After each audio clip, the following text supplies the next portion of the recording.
نؤمن به ونتوكل عليه ونعوذ بالله من شرور أنفسنا ومن سيئات أعمالنا من يهده الله فلا مضل له ومن يضلل فلا هادي له ونشهد أن لا إله إلا الله وحده لا شريك له ونشهد أن سيدنا ومولانا وملجأنا ومأوانا سيدنا وحبيبنا وحبيب ربنا محمدا عبده ورسوله صلى الله تعالى عليه وعلى آله وأصحابه وبارك وسلم. أما بعد فأعوذ بالله من الشيطان الرجيم. بسم الله الرحمن الرحيم. إن الله وملائكته يصلون على النبي يا أيها الذين آمنوا صلوا عليه وسلموا تسليما. اللهم صل على سيدنا محمد وعلى آل سيدنا محمد وأصحاب سيدنا محمد وبارك وسلم عليه. الصلاة والسلام عليك يا سيدي يا رسول الله وعلى آلك وأصحابك يا سيدي يا حبيب الله. الصلاة والسلام عليك يا سيدي يا رحمة للعالمين وعلى آلك وأصحابك يا سيدي يا شفيع المذنبين والحمد لله رب العالمين. اللہ رب العزت کی حمد و ثنا کے بعد اس کے پیارے حبیب نبی اکرم نور مجسم فخر آدم و بنی آدم سرکار مدینہ راحت قلب و سینہ احمد مجتبی محمد مصطفیٰ صلی اللہ تعالی علیہ وسلم کی جناب پاک میں بے شمار لا تعداد درود و سلام کے بعد واجب الاحترام مسلمان بزرگ و دوست و بھائیوں بچوں السلام علیکم ورحمۃ اللہ وبرکاتہ. ذات محترم، یہ ماہ مقدس محرم الحرام ہے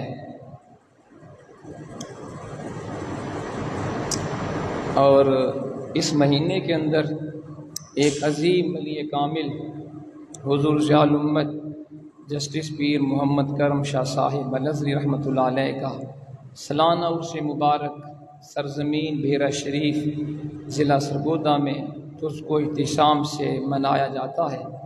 یہ عرس پاک کی تقریبات 3 دن جاری رہتی ہیں، 18، 19 اور 20 محرم الحرام کو.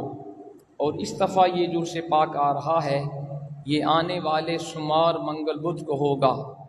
جولائی کی 14، 15، 16 تاریخ ہوگی. تو اس حوالے سے میں نے مناسب سمجھا کہ آج ہم اس عظیم ولی کامل کی سیرت کی چند جھلکیاں پڑھیں اور سنیں کہ آپ نے کس طرح دین اسلام کی خدمت کی ہے اور آپ نے کس طرح دفاع اسلام کیا، اللہ رسول کے احکام کو عام کیا. تو آج یہی موضوع ہے حضور ضیاء الامت رحمۃ اللہ علیہ اور تصوف کا احیاء و تجدید.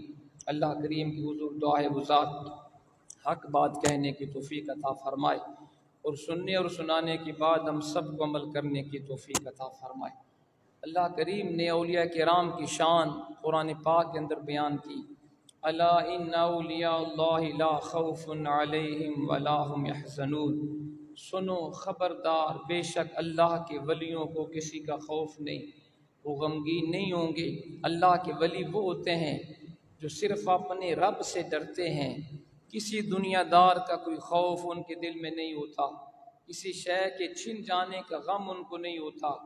وہ اپنے رب سے لو لگا کے بیٹھے ہوتے ہیں اور اپنے رب کی رضا پہ ہر حال میں راضی رہتے ہیں اور اس کے احکام کو 4 دانگ عالم میں پھیلاتے ہیں. انہی اولیاء کرام میں ایک عظیم ولی کامل سلسلہ عالیہ چشتیہ کے چشم و چراغ حضور ضیاء الامت جسٹس پیر محمد کرم شاہ صاحب الازہری رحمۃ اللہ علیہ کا شمار بھی ہوتا ہے. آپ قریشی ہاشمی خاندان کے ایک فرد ہیں اور آپ کے والد گرامی بھی ولی کامل تھے. حضور پیر امیر شاہ صاحب جن کو غازی اسلام کا لقب دیا گیا کیونکہ آپ نے کشمیر کے اندر آپ نے براہ راست جہاد کیا ہے اور غازی کا لقب آپ نے پایا ہے، وہ بھی ولی کامل تھے۔ پھر آپ کے دادا جان حضور امیر السالکین پیر امیر شاہ صاحب، جن کو امیر السالکین کہتے ہیں، آپ بھی ولی کامل تھے، بلکہ عظیم ولی کامل تھے۔ تو آپ کا سلسلہ نسب تقریباً 16 واسطوں سے حضرت حضور خواجہ بہاؤالدین زکریا ملتانی رحمۃ اللہ علیہ سے جا کے ملتا ہے۔ آپ ہاشمی قریشی خاندان کے ایک فرد ہیں۔ آپ کا مختصر سا تعارف میں آپ کے سامنے پہلے بیان کرنا چاہتا ہوں۔ آپ کی ولادت 1918 عیسوی کو 21 رمضان المبارک کو بھیرا شریف کے اندر ہوئی، اور آپ کا نام محمد کرم شاہ رکھا گیا۔ آپ کے والد گرامی نے 1925 میں بھیرا شریف کے اندر محمدیہ غوثیہ کے نام سے پرائمری سکول قائم کیا تھا۔ آج بھی وہ کمرہ وہاں پہ یادگار کے طور پہ موجود ہے بھیرا شریف کے اندر، جہاں سے آپ کے والد گرامی حضور غازی السلام نے پرائمری سکول کا آغاز کیا، اور یہ پاکستان بننے سے پہلے کی بات ہے۔ اور ویژن کیا تھا ان کا؟ قوم کی خدمت کا جذبہ کیا تھا کہ آپ بھیرا، اگر شاید آپ میں سے کسی کوئی گیا ہے کہ نہیں، قدیم قصبہ ہے، شیر شاہ سوری کا مزار وہاں پہ ہے، بھگویہ خاندان قدیم وہاں پہ یادگاریں آج بھی موجود ہیں۔ تو بھیرا ایک تاریخی قصبہ پرانا ہے۔ تو اس وقت پاکستانی بنا تھا، 1925 کی بات ہے۔ تو آپ اپنے احباب کو کہتے، دوستوں کو، کہ اپنے بچوں کو میرے سکول میں بھیجو، میں ان کو دنیاوی تعلیم بھی دوں گا اور دین کی بھی ان کو بنیادی تعلیم دوں گا۔ تو لوگ کہتے، پیر صاحب ہم غریب لوگ ہیں، ہمارے پاس پیسے نہیں، فیس نہیں ہے، 1 ٹکا یا آدھا ٹکا فیس ہوتی تھی، کہا ہمارے پاس یہ فیس بھی نہیں ہے۔ اور آپ کا ویژن کیا تھا؟ حضور غازی السلام پیر محمد شاہ صاحب رحمۃ اللہ علیہ اپنے بھیرا کے جو لوگ ان کو کہتے، آپ بچہ بھیجو، فیس کی فکر نہ کرو، تمہارے بچوں کی فیس محمد شاہ ادا کرے گا، تم اپنے بچوں کو دنیاوی تعلیم بھی دلواؤ، دین کی تعلیم بھی دو۔ یہ قوم کی خدمت کا جذبہ تھا آپ کے والد گرامی کے اندر۔ اور پھر حضور جال امت رحمۃ اللہ علیہ نے اپنے گھر سے تعلیم کا آغاز کیا، پرائمری تک اپنے والد گرامی کے قائم کردہ سکول سے آپ نے تعلیم حاصل کی۔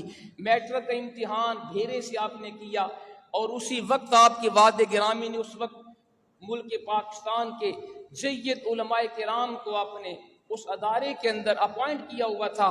آپ نے اپنے ادارے سے مروجہ دینی علوم کی تکمیل کی، حدیث، اصول حدیث، تفسیر اصول حدیث، فقہ اصول فقہ، عربی گرامر، اس طرح کے علوم آپ نے حاصل کیے۔ اور پھر آپ نے مختلف جگہوں پہ، جہاں آپ کو پتہ چلتا کہ فلاں جگہ پہ ایک عظیم عالم دین ہے، آپ وہاں پہ تشریف لے کے جاتے، اس علم دین حاصل کرتے۔ پھر آپ نے پنجاب یونیورسٹی سے آپ نے BA کا امتحان اعلیٰ نمبروں سے پاس کیا، فاضل عربی کا امتحان وہاں سے پاس کیا، اور پھر آپ انڈیا کے اندر مراد آباد جگہ ہے جہاں پہ حضرت صدر الفاضل مولانا سید نعیم الدین مراد آبادی رحمۃ اللہ علیہ اس وقت حیات تھے۔ آپ اعلیٰ حضرت امام اہل سنت امام احمد رضا خان فاضل بریلوی رحمۃ اللہ علیہ کے شگرد اور خلیفہ ہیں اور سید تھے۔ پھر قبلہ پیر صاحب کو آپ کے والد گرامی نے مراد آباد میں بھیجا، اور آپ نے حضرت صدر الفاضل علامہ سید نعیم الدین مراد آبادی رحمہ اللہ سے آپ نے دورہ حدیث کی تکمیل کی۔ اور جب آپ نے دورہ حدیث کو مکمل فرمایا تو حضرت صدر الفاضل کے یہ الفاظ تھے، آج میں مطمئن ہوں کہ علم حدیث کی جو امانت میرے پاس تھی وہ میں نے موزوں ترین فرد تک پہنچا دی ہے۔ یعنی آپ خوش ہوئے کہ جو میرے پاس حضور کے علم حدیث کی امانت تھی وہ میں نے مناسب فرد تک وہ اپنی امانت کو پہنچا دیا ہے۔ پھر جب آپ نے پاکستان سے مروجہ دینی دنیاوی علوم کی تکمیل کی، اب آپ کے والد گرامی کا ویژن دیکھیے گا، حضرت پیر محمد شاہ صاحب غازی السلام، آپ کی عمر زیادہ تھی، بیمار بھی تھے، بوڑھے بھی تھے، لیکن ویژن تھا کہ میرا بچہ اعلیٰ تعلیم حاصل کرے۔ تو آپ نے بلایا اپنے فرزند ارجمند کو، پیر محمد کرم شاہ صاحب کو بلایا، فرمایا کرم شاہ جی آپ دیکھ رہے ہیں میں بوڑھا ہوں، مجھے آپ کی مدد کی ضرورت ہے، لیکن میں دین کو ترجیح دیتا ہوں اپنی ذات پر۔ بیٹا میں چاہتا ہوں کہ تم جامعۃ الازہر، الازہر یونیورسٹی جو مصر میں ہے، یہ عالم اسلام کی قدیم ترین یونیورسٹی ہے، تو آپ کے والد گرامی نے فرمایا میں چاہتا ہوں کرم شاہ جی تم جامعۃ الازہر میں جاؤ، اعلیٰ تعلیم حاصل کر کے واپس آؤ، اور بیٹا میں چاہتا ہوں جب تم اعلیٰ تعلیم حاصل کر کے آؤ گے میں تمہیں گاڑی لے کے دوں گا، اسپیکر لے کے دوں گا، تم گلی گلی جانا، محلے محلے جانا، گاؤں گاؤں جانا، اللہ کے نبی کے دین کا ہوکا دینا۔ یہ ویژن ہے آپ کے والد گرامی کا۔ یہ ویژن نہیں تھا کہ میرا بیٹا اعلیٰ تعلیم حاصل کر کے آئے گا، سرکاری جاب کرے گا، پیسے کمائے گا، کوٹھیاں کاریں بنائے گا۔ یہ اللہ کے بندوں کا ویژن دنیا کمانا نہیں ہوتا، دین کی خدمت کرنا ہوتا ہے۔ حضور ضیاء الامت جسٹس پیر محمد کرم شاہ صاحب خود فرماتے ہیں کہ جب میں جامعۃ الازہر میں روانہ ہوا میرے والد گرامی خود مجھے ٹرین کے اوپر بٹھانے آئے۔ پہلے میں کراچی گیا، وہاں سے آگے جہاز کے اوپر بیٹھا، فرمایا مجھے اپنے والد گرامی کے وہ الفاظ یاد تھے کہ میں تمہیں اس لیے اعلیٰ تعلیم کے لیے مصر میں بھیج رہا ہوں، تم اعلیٰ تعلیم حاصل کر کے آؤ گے میں تمہیں گاڑی لے کے دوں گا، اسپیکر لگا کے دوں گا، تم گاؤں گاؤں جانا، گلی گلی جانا، اللہ کے نبی کا حکم دینا۔ آپ نے جامعۃ الازہر میں جو 6 سالہ کورس تھا، آپ نے ایم اسلامک لا وہاں سے کیا، آپ نے ایم فل کیا اسلامی فقہ کے اندر۔ اس وقت وہ 6 سالہ کورس تھا، لیکن حضور ضیاء الامت رحمہ اللہ نے اپنی محنت قابلیت کے ذریعے آپ نے وہ کورس 3.5 سال میں مکمل کیا۔ اور جامعۃ الازہر کے اس وقت جو اساتذہ تھے، ڈاکٹر تھے، انہوں نے واپسی پر آپ کو اتنے تعریفی کلمات سے نوازا۔ وہ آج بھی آپ کی سیرت کے اوپر کتاب لکھی گئی ہے جمال کرم کے نام سے، 3 اس کی جلدیں ہیں۔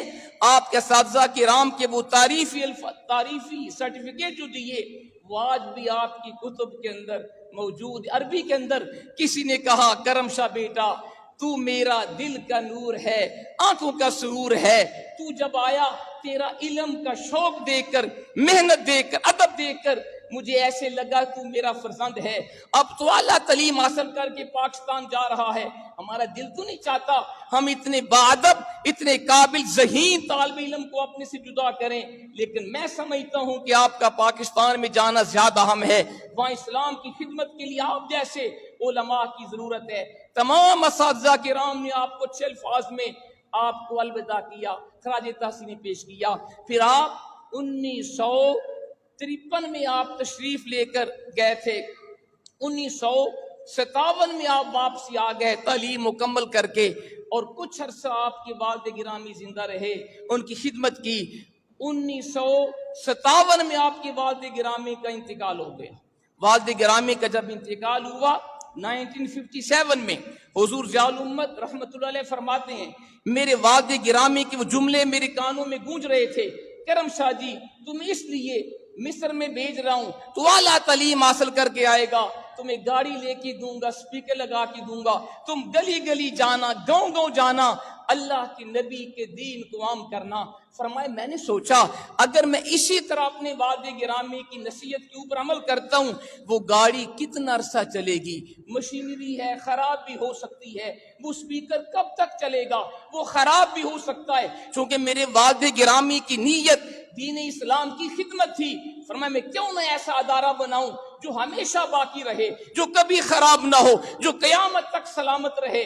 تو آپ نے اسی ادارے کی جو آپ کے والد گرامی نے 1925 کے اندر محمدیہ غوثیہ پرائمری اسکول سے جس کا آغاز کیا تھا، حضور ضیاء الامت جسٹس پیر محمد کرم شاہ صاحب الازہری رحمت اللہ علیہ نے 1957 کے اندر اپنے والد گرامی کی اسی ادارے کی نشاط ثانیہ کا آغاز کیا، اور آپ نے ایسا نصاب تعلیم اس وقت ترتیب دیا جس کے اندر دونوں علوم تھے، دینی علوم بھی تھے، ادیب عربی، فاضل عربی، دورہ حدیث، عالم عربی، یا اپنے دینی علوم ترتیب دیے، اور ساتھ ساتھ دنیاوی علوم کو بھی آپ نے سیٹ کیا، ساتھ ساتھ دنیاوی علوم بھی رکھے۔ اس وقت میں آپ کو بتا رہا ہوں 1957 میں جو آپ نے نصاب تعلیم دیا اس میں یہ تھا جو بچہ ہمارے پاس آئے گا، جو عالم دین بنے گا، جو داخلے کے لیے آئے گا، کم سے کم وہ 8 پاس ہوگا، جو بچہ قرآن پاک حفظ کرنا چاہے گا وہ پرائمری پاس ہوگا۔ 8 یعنی 8ویں پاس بچے کو میرا شریف میں اس وقت داخلہ دیا جاتا، جس میں دنیاوی تعلیم اس بچے کو دلوائی جاتی، میٹرک کا امتحان ایف اے کا امتحان، بی اے کا امتحان، اور بی اے کے اندر 1957 کے اندر حضور ضیاء الامت کا ویژن دیکھیے گا، اس ولی کامل کی بصیرت دیکھیے گا۔ 1957 کے اندر آپ نے بی اے کے اندر انگلش تو ہے ہی، آپ نے پولیٹیکل سائنس کو بھی لازمی مضمون کے طور پہ رکھا، آپ نے اکنامکس کو بھی لازمی سبجیکٹ کے طور پہ رکھا، اور آج بھی بھیرا شریف کے اندر بی اے کے اندر انگلش تو ہوتی ہی ہے، اس کے ساتھ پولیٹیکل سائنس بھی کمپلسری سبجیکٹ ہے۔ آج بھی بھیرا شریف کے اندر اکنامکس کمپلسری سبجیکٹ ہے۔ آپ جانتے تھے اور آپ کا ویژن تھا، اور آپ نے فرمایا بھی ہمیں ایسے علماء کی ضرورت ہے، میں ایسے علماء تیار کرنا چاہتا ہوں جن کی دونوں آنکھیں روشن ہوں، دین کی آنکھ بھی روشن ہو، دنیا کی آنکھ بھی روشن ہو۔ میں ایسے علماء تیار نہیں کرنا چاہتا جن کی ایک آنکھ تو روشن ہو، دوسری آنکھ اندھی ہو۔ فرمایا نہیں، میں ایسے علماء تیار کرنا چاہتا ہوں دونوں آنکھیں بھی نہ ہوں، دین کی آنکھ بھی روشن، دنیا کی آنکھ بھی روشن، دینی علوم میں بھی وہ مہارتیں تامہ رکھتے ہوں اور دنیاوی علوم میں بھی کسی سے پیچھے نہ ہوں، تاکہ جیسا بندہ ہو، جتنا ہائی کوالیفائڈ پرسن ہے، اسی کی زبان میں، اسی انداز میں دین اسلام کا پیغام اس تک پہنچائیں۔ اور آپ کا یہ ویژن تھا۔ ذات محترم، آپ کو اللہ نے یہ شان دی، اللہ نے بڑی شانیں دی۔ جب آپ جامعۃ الازہر سے پڑھ کے آئے، ہماری مختلف یونیورسٹیز کے اندر آپ کو آفر ہوئی، ہم آپ کو ڈین یہاں پہ لگاتے ہیں، کس نے کہا ہم آپ کو وائس چانسلر بناتے ہیں۔ اس وقت کی میں بات کر رہا ہوں، 1957 کے اندر جب آپ واپس تشریف لائے جامعۃ الازہر سے، بہاولپور اسلامی یونیورسٹی سے آپ کو آفر آئی، ہم آپ کو وی سی بناتے ہیں، وائس چانسلر کے عہدے پہ فائز کرتے ہیں۔ آپ نے سب گورنمنٹ کی جاب کو پائے اپنے پاؤں کی ٹھوکر سے دور کیا۔ میں مجھے دنیا نہیں چاہیے، میں اپنے والد گرامی، اپنے دادا جان کا جو دین اسلام کی خدمت کا مشن ہے، میں اس کو جاری رکھنا چاہتا ہوں۔ مجھے اپنی خانقاہ کے اوپر، سادہ زمین کے اوپر بیٹھ کے بچوں کو اللہ رسول کے احکام پڑھانا زیادہ پسند ہے، مجھے یونیورسٹی میں جاب کرنا نہیں چاہیے۔ میں تو ایسا ادارہ بنانا چاہتا ہوں، ایسے علماء تیار کرنا چاہتا ہوں، ایک کرم شاہ نہ ہو، سینکڑوں کرم شاہ پیدا ہو جائیں اور وہ قیامت تک اللہ رسول کے دین کو عام کرتے رہیں۔ یہ اس ولی کامل کا ویژن تھا۔ پھر آپ نے جو نصاب تعلیم ترتیب دیا، مجھے یاد ہے بیرا شریف کے اندر ایک مرتبہ عرس پاک کے موقع پہ موجودہ پیر صاحب حضور دیوان کریم حضور پیر محمد امین السنات شاہ صاحب، جو میرے استاد گرامی بھی ہیں، آپ نے عرس پاک کے موقع پہ فرمایا تھا، لوگوں آج یہ جو ہجوم عاشقاں ہے، جو ہزاروں لوگوں کا مجمع ہے، فرمایا ایک وقت تھا میرے والد گرامی حضور ضیاء الامت فرماتے تھے مجھے، بیٹا امین السنات، بیٹا وہ کب وقت آئے گا جب میرے ادارے میں 500 طلبہ ہوں گے، 500 طلبہ علم دین حاصل کریں گے، مجھے بڑی خوشی ہوگی۔ آپ نے فرمایا آج میرے والد گرامی کی روح اپنے مزار کے اندر خوشی محسوس کر رہی ہوگی، آج ہزاروں علماء بھیرا شریف کے مرکز اور برانچز کے اندر زیر تعلیم ہیں۔ جب آپ کا وصال ہوا 1998 کے اندر، اس وقت بھیرا شریف کی برانچز 27 تھیں۔ کتنی تھیں؟ 27 تھیں۔ اس وقت اللہ کے فضل و کرم سے 400 سے زیادہ برانچز بھیرا شریف کی موجود ہیں۔ کتنا فیضان آپ کے بیٹے نے، موجودہ پیر صاحب نے اپنے والد گرامی کے اس مشن کو بڑھایا۔ آپ کی تمنا تھی کہ 500 طلبہ ہوں، مجھے بڑی خوشی ہو کہ پیر صاحب نے فرمایا آج میرے والد گرامی کی روح اپنی قبر کے اندر خوشی محسوس کرے گی۔ اس وقت بھیرا شریف جو ہمارا مرکز ہے، وہاں پہ 2,500-3 ہزار طلبہ فیمیل اینڈ میل علم دین حاصل کر رہے ہیں۔ جو برانچز ہیں ان کو ملائیں تو 40 سے 50 ہزار طلبہ اس وقت بھیرا شریف کی برانچز کے اندر نیٹ ورک میں اللہ رسول کے احکام سیکھ رہے ہیں۔ ہزاروں علماء تیار ہو کے مختلف شعبہ زندگی میں اپنی خدمات ادا کر رہے ہیں۔ یہ واحد ادارہ ہے جہاں سے فارغ التحصیل علماء وہ مساجد کے اندر امام بھی بنتے ہیں، مساجد کے اندر خطیب بھی ہیں، بھیرا شریف کے فضلاء سکولوں کے اندر ٹیچر بھی ہیں، کالجز کے اندر یونیورسٹیز کے اندر پروفیسر بھی ہیں، بھیرا شریف کے علماء پی ایچ ڈی ڈاکٹرز بھی ہیں، بھیرا شریف کے فضلاء ایچ او ڈیز بھی ہیں، وہ جناب ہیڈ آف ڈپارٹمنٹ بھی ہیں، وہ فوج کے اندر بھی نمایاں خدمات سر انجام دے رہے ہیں، بھیرا شریف کے فضلاء وکلاء بھی ہیں، جج بھی ہیں، سیاستدان بھی ہیں۔ اللہ نے یہ شان دی اس ولی کامل کی دعا کی برکت سے، آج بھیرا شریف کے علماء دنیا کی ہر شعبے کے اندر دین اسلام کی خدمت کو پھیلا رہے ہیں۔ ذات محترم، یہ آپ کا ویژن تھا، اور اخلاص میں کیا آپ کے بارے بتاؤں، آپ کو اللہ نے اتنی خوبیاں دی ہیں۔ آج تھوڑے علماء ہیں، تھوڑے مشائخ ہیں جن کے اندر اس طرح کی خوبیاں ہیں جو حضور ضیاء الامت کے اندر تھی۔ خوبیاں بڑی ہیں، ہمارے پاس وقت نہیں ہے، بس جھلکی میں نے آپ کو پیش کرنی ہے۔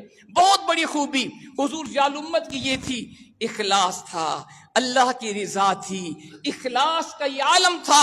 کوئی دنیا کے اوپر بھروسہ نہیں ہے۔ ہمیں یاد ہے کہ نواز شریف وزیر اعظم تھا بھیرا کے اندر، اور نواز شریف کے دور حکومت میں سیلاب آیا تھا، اور بھیرے شریف کے اندر بھی کافی سیلاب آیا، دارالعلوم کا کافی نقصان ہوا۔ نواز شریف نے خود جہاز کے اوپر وزٹ کیا، اور نواز شریف پیر صاحب کا بہت عقیدت مند تھا، اس کے دل میں بڑی عزت تھی۔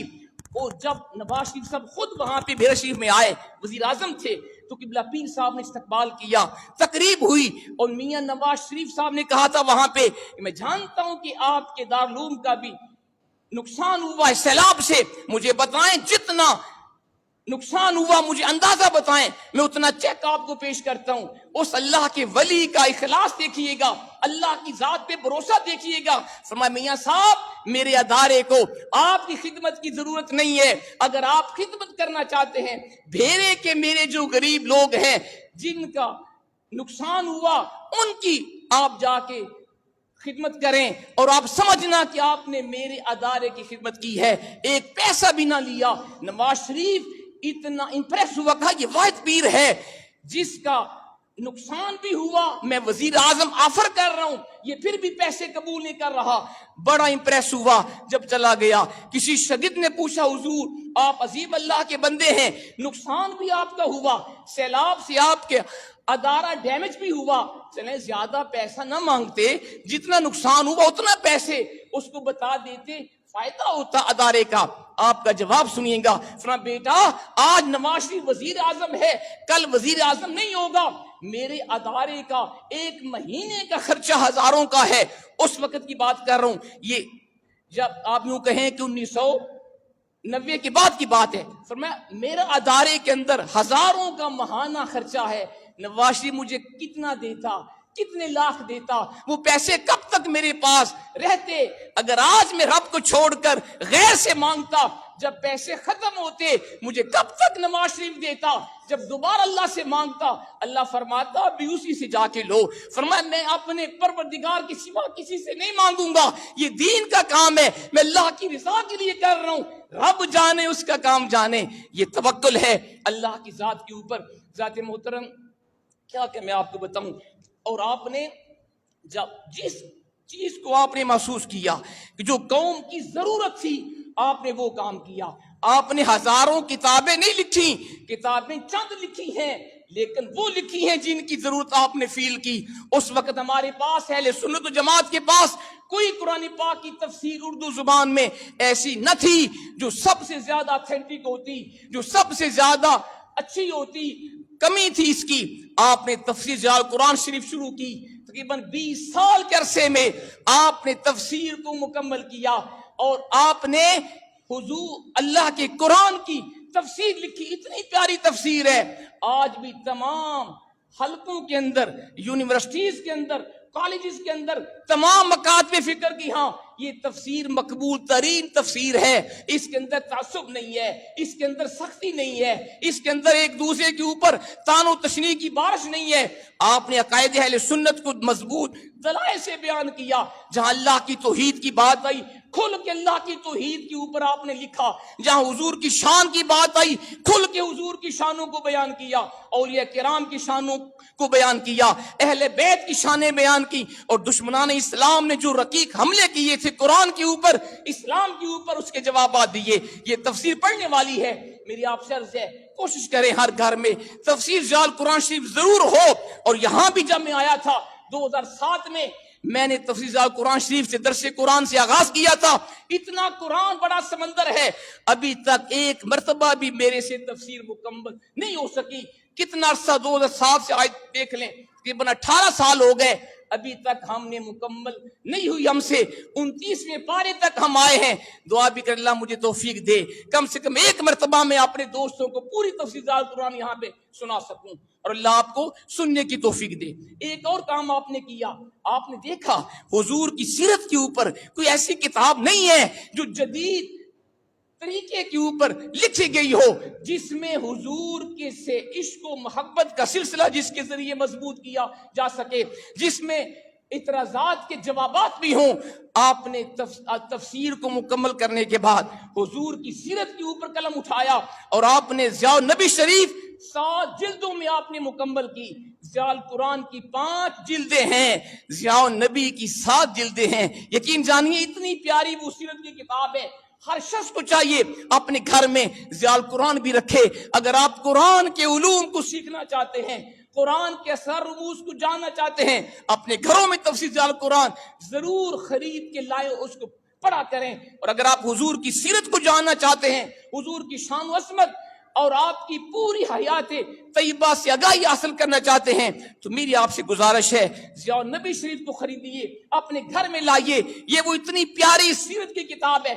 پہلی جلد کے اندر آپ نے زمانہ جاہلیت کے مختلف جو مشہور و معروف ملک تھے, چائنا اور افغانستان اور یورپ اور دیگر, آپ نے زمانہ جاہلیت کے حالات بیان کیے. حضور کی آمد سے پہلے کے حالات کیا تھے. ضیاء النبی کی دوسری جلد سے آپ نے حضور کے آباء اجداد کا ذکر کیا, اور حضور کی ولادت باسعادت سے دوسری جلد شروع ہوتی ہے. پھر اس کے اندر پورا حضور کے آباء اجداد سے لے کر حضور کی پوری حیات طیبہ, ایک ایک حضور کا عمل, ایک ایک آپ کا فرمان, ایسے لگتا ہے جب بندہ ضیاء النبی شریف کو پڑھتا ہے جیسے ہم حضور کے زمانے میں ہیں, جیسے ہم یہ سارے واقعات دیکھ رہے ہیں. اتنا پیارا انداز, اتنا عاشقانہ انداز, ادب والا انداز شاید ہی کسی سیرت کی کتاب میں آپ کو ملے.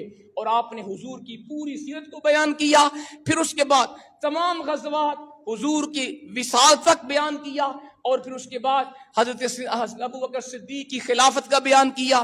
یہ پہلی 4 جلدوں میں آپ نے سارا بیان کیا ہے. 5ویں جلد کے اندر آپ نے حضور کے خصائص بیان فرمائے, شمائل بیان کیے. حضور کا چہرہ انور کیسا تھا, دست انور کیسا تھا, آنکھیں مبارک کیسی تھیں, ایک ایک حضور کی عزم کا ذکر کیا. وہ پڑھنے والی ہے جلد. پھر حضور کی شانیں بیان کی, آپ کے جو اخلاق کریم اس کو بیان کیا.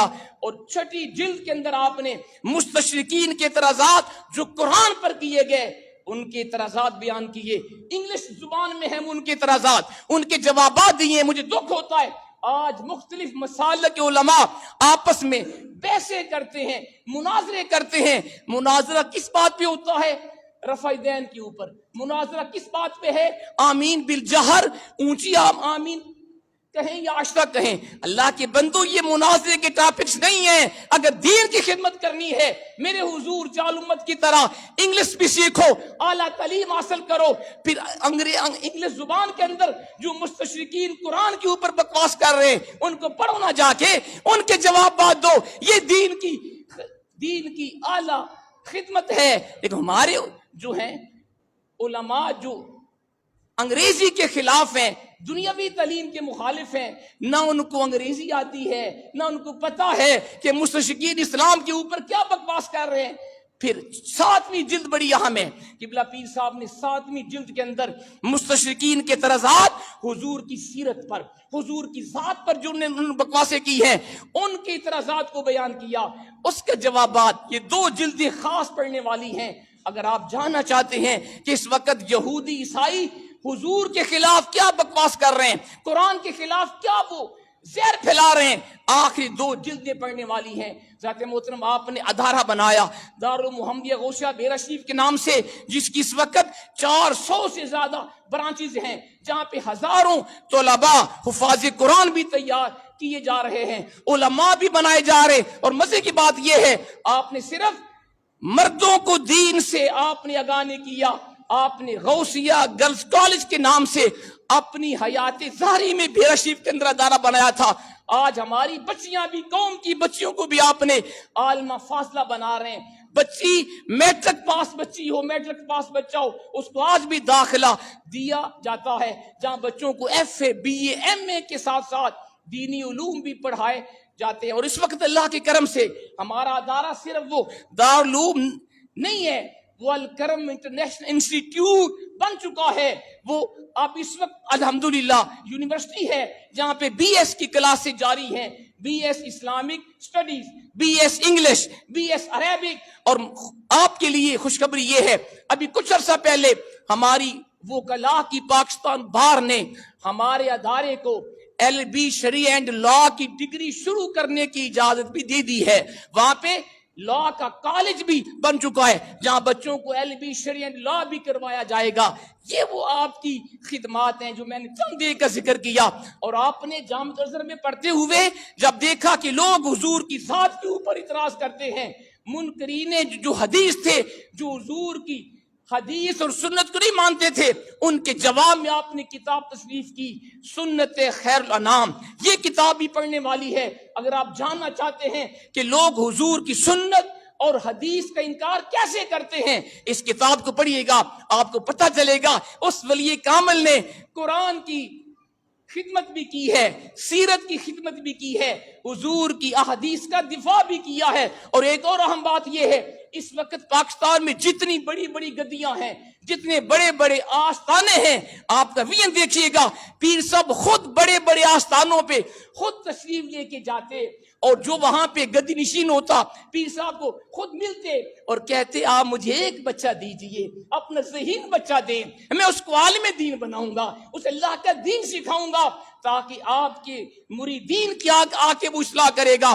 اور آج بھی بیرا شریف کے اندر جب کسی پیر صاحب کا بیٹا آتا ہے، اس کے لیے خصوصی الگ اس کو کمرہ دیا جاتا ہے، اس کو وہیں پہ کھانا بھی پہنچایا جاتا ہے، اس کی خوب عزت ہوتی ہے. اور پیر صاحب خود اس کسی بڑے پیر صاحب کا اگر کوئی بیٹا آتا، خود ان کو فرماتے، اساتذہ کو آپ کہتے اس پیر زادے کی عزت بھی کریں، اس کو دین بھی سکھائیں، اس پہ خصوصی توجہ دیں. اگر پیر صاحب کا بیٹا عالم بن گیا، ایک بندے کی اصلاح نہیں ہوگی، اس کے ذریعے ہزاروں مریدین کی اصلاح ہوگی.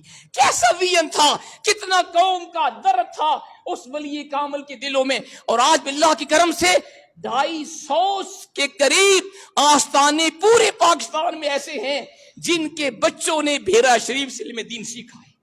یہ واحد آستانہ ہے. 250 پاکستان کے جتنے اہل سنت کی بڑی بڑی خانقاہیں ہیں، آستانے ہیں، 250 خانقاہوں کے بچوں نے بیرا شریف سے علم دین کو سیکھا ہے. اب آپ خود اندازہ لگائیں نا، ایک پیر صاحب کا بیٹا اگر عالم دین بن جائے، ہزاروں مریدین کی اصلاح کرنا آسان ہوگا. یہ آپ کا ویژن تھا. میں نے چند باتیں کی ہیں، ہمارا وقت ہو گیا. بس آخر میں آپ کو دعوت ہے اس عظیم ولی کامل کا سالانہ عرس پاک بیرا شریف کے اندر 18 19 20 محرم کو ہر سال تو اس کو احتشام سے منایا جاتا ہے. اس دفعہ وہ عرس پاک آنے والی سوموار منگل بدھ کو ہوگا. 14 15 جولائی بنے گی تاریخ. یہ عرس پاک بھی عام عرسوں کی طرح نہیں ہوتا، اس میں ناچ گانا نہیں ہوتا، اس میں سرکس نہیں آتی، کوئی خلاف شرع کام نہیں ہوتا. ایک مرتبہ میرے کہنے پہ آپ جا کے دیکھیں عرس پاک پہ کیا ہوگا. تلاوت قرآن ہوتی ہے، نعت خوانی ہوتی ہے، علماء کے بیانات ہوتے ہیں، اصلاحی بیانات ہوتے ہیں، اور پیر صاحب درس قرآن ارشاد فرماتے اللہ کا ذکر ہوتا ہے. ہر کام اسلام کے مطابق. اگر آپ وہاں جائیں گے بہت سارا دین سیکھ کے آئیں گے. میں سب کو دعوت پیش کرتا ہوں، میرے کہنے پہ ایک مرتبہ میرے ساتھ چلیے بیرا شریف کے اندر اور جا کے آنکھوں سے دیکھیں عرس پاک کس کو کہتے ہیں. عرس دین سیکھنے کا نام ہے، غیر شرعی کام عرس میں نہیں ہوتے. آپ جائیں گے تو بہت زیادہ دین سیکھ کے آئیں گے. ہم انشاءاللہ بروز منگل یہاں سے جائیں گے. جو حضرات جانا چاہیں مجھ سے وہ بعد میں رابطہ کر لیں. اللہ تعالیٰ ہم سب کو عمل کی توفیق عطا فرمائے.